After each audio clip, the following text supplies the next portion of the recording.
SSA college of एज्युकेशनच्या प्राचार्या मेहजबीन मोहम्मद असलम वडवान यांनी संस्थेतील पदाधिकारी डॉक्टर अखलाक अहमद वडवान, रियाज अहमद चंदरगी आणि इम्तियाज शेख यांच्याकडून वारंवार मानसिक त्रास दिला जात असल्याची तक्रार पोलीस आयुक्तांकडे केली आहे।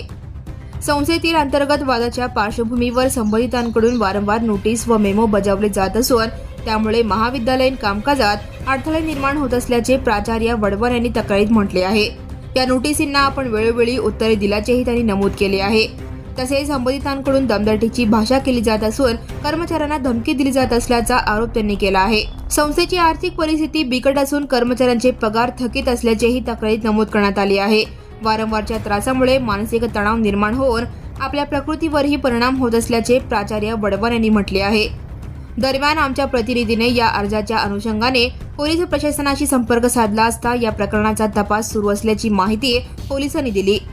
चौकशीअंती संबंधितांवर योग्य ती कारवाई लवकरच करण्यात येईल असे पोलिसांकडून सांगण्यात आले। सदर प्रकरणात संबंधित पदाधिकाऱ्यांना योग्य ती समज देऊन न्याय मिळवून द्यावा अशी मागणी प्राचार्य मेहजबीन वडवान यांनी केली आहे। And press the bell icon. Never miss a